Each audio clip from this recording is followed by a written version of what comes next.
Hoje iniciamos o 7º episódio da série A História do Brasil. Se não viu os episódios anteriores, dá uma olhada nessa playlist aqui no card. No episódio de hoje, a República Populista e o golpe de 1964. Após a renúncia de Vargas, foi um militar chamado Eurico Gaspar Dutra que assumiu a presidência. Durante o seu governo foi criada uma nova Constituição e uma série de leis que desenvolveram autonomia para estados e municípios, acabando com a centralização clássica do governo de Vargas. Além disso, o voto feminino foi assegurado na Constituição, assim como o direito à greve, embora este último com muitas restrições. Uma de suas medidas estava vinculada ao neoliberalismo.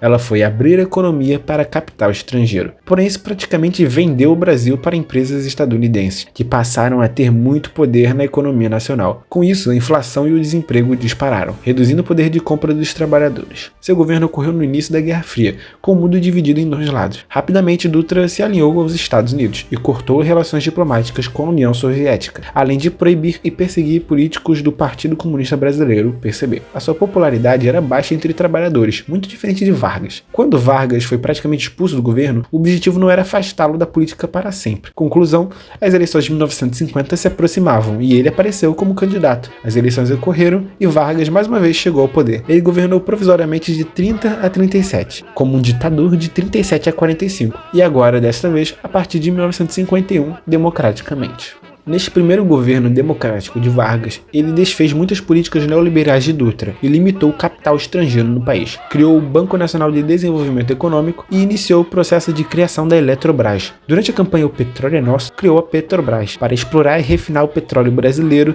no lugar de empresas estrangeiras. Essas medidas não agradaram pessoas ligadas aos interesses estrangeiros. Dessa forma, principalmente a partir de 1954, uma série de campanhas contra Getúlio se iniciaram. Elas acusavam o governo de corrupção.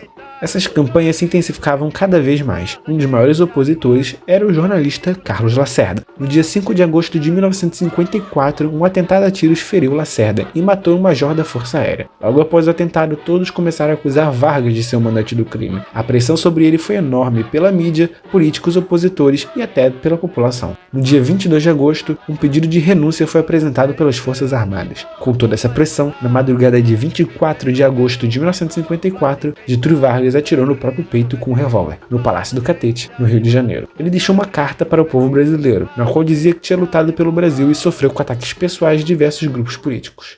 Lutei contra a expoliação do Brasil, lutei contra a expoliação do povo. Tenho lutado de peito aberto. O ódio, as infâmias, a calúnia não abateram meu ânimo. Eu vos dei a minha vida, agora eu vos ofereço a minha morte. Nada receio, serenamente dou o primeiro passo no caminho da eternidade e saio da vida para entrar na história.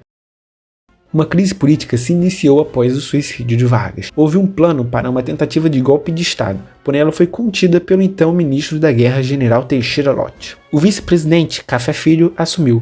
Café Filho governou por pouco mais de um ano, até se afastar por problemas de saúde. Dessa forma, o presidente da Câmara, Carlos Luz, assumiu a presidência e sofreu impeachment por tentar impedir a posse do novo presidente eleito, Juscelino Kubitschek. Com esse caos, o vice-presidente do Senado, Nereu Ramos, assumiu a presidência. Porém, houve um pedido de constatação do processo, que o colocou no poder. Isso o afastaria do cargo. Com isso, foi decretado estado de sítio até Kubitschek assumir.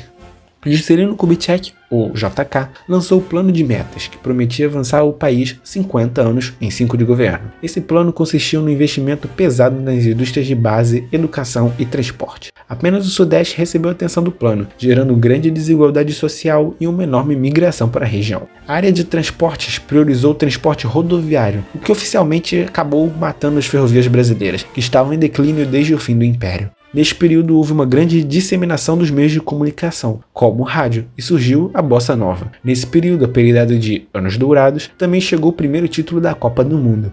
Um dos principais projetos do governo de JK era colocar em prática um plano bem antigo.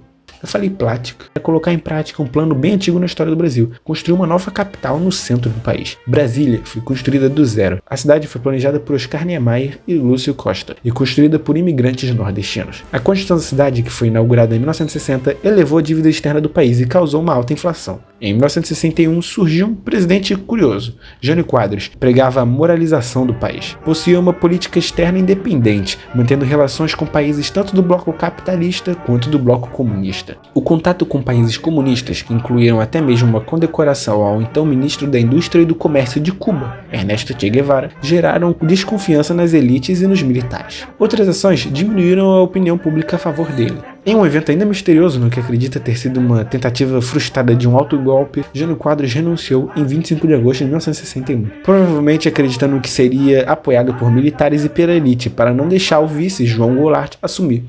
João Goulart tinha sido ministro de Vargas e possuía muito apoio popular, por isso acreditavam que ele era comunista. Com a renúncia de Jânio e a ausência de Goulart no país, o presidente da Câmara, Ranieri Mazzilli, assumiu a presidência provisoriamente. Durante os seus 13 dias de governo, a política nacional ficou ainda mais conturbada. Os líderes das Forças Armadas tentaram impedir a posse de Goulart. Com isso, uma série de protestos liderados por Leonel Brizola tomaram o país. A campanha da legalidade conseguiu que a linha sucessória fosse seguida, porém apenas após uma emenda constitucional que fez o Brasil se tornar uma república parlamentarista, o que diminuiu o poder do presidente e acalmou os militares, pelo menos por um momento. O primeiro-ministro do Brasil foi Tancredo Neves. Em janeiro de 1963, um referendo sobre a manutenção do regime parlamentarista, ou a volta do presidencialismo, foi realizado. Com a vitória do presidencialismo, o poder de Jango foi totalmente restabelecido. Logo depois, Goulart apresentou os planos de base, que eram reformas sociais e econômicas que incluíam reforma educacional, reforma agrária das terras nas margens das rodovias federais, reforma do sistema bancário, entre outras medidas. Com a apresentação dessas metas, as Forças Armadas ficaram ainda mais inquietas. Nesse momento, precisamos falar um pouco do contexto internacional. A Guerra Fria entre Estados Unidos e União Soviética estava no auge. A América Latina fez parte de várias operações dos Estados Unidos para promover os seus interesses no continente. Com medo dos países se aliarem à União Soviética ou se distanciarem dos Estados Unidos, ações extremas foram tomadas em muitos deles. Golpes de estados que deram origem a ditaduras aconteceram em vários países do continente. Um desses golpes foi no Brasil. Hoje existe conhecimento de que houve apoio direto da CIA na articulação do golpe, como financiamento de campanha de candidatos contra Jango, assim como foi nos outros países. Portanto, é importante saber que a confusão política dessas décadas não era exclusividade do Brasil. Como já vemos,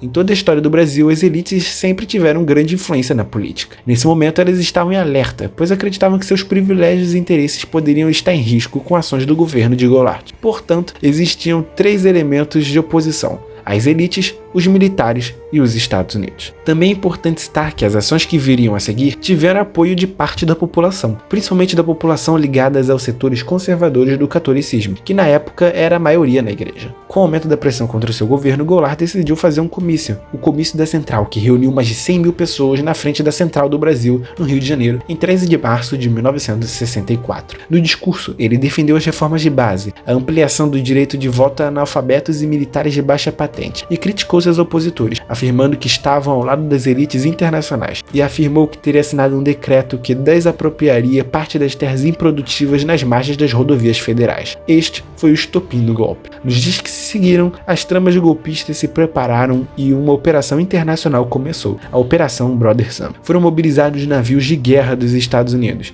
incluindo um porta-aviões, petroleiros com combustível para caças e bombardeiros que também vieram, e toneladas de armas e equipamentos para a contenção de multidões que seriam distribuídos para as Forças Armadas brasileiras. Caso o golpe desse errado, eles literalmente iriam invadir o Brasil e fazer o golpe diretamente, já que o Brasil é o país mais importante da América Latina e seria bom para os Estados Unidos mantê-lo em sua esfera de influência. Na madrugada de 31 de março de 1964 foi iniciada a Operação Popeye, com as primeiras tropas se dirigindo ao Rio de Janeiro, onde estava o presidente. Com o rápido avanço das tropas, o presidente fugiu para o Rio Grande do Sul. O Senado declarou a presidência vaga, mesmo com Goulart ainda no país. Logo depois, Jango fugiu para o Uruguai e Ranieri Mazzilli assumiu a presidência. Com a concretização do golpe, os Estados Unidos cancelaram a Operação Brother Sam e reconheceram o novo governo no dia seguinte. A chegada dos militares foi aplaudida pelas grandes empresas, pela imprensa, pela elite e por parte da classe média brasileira.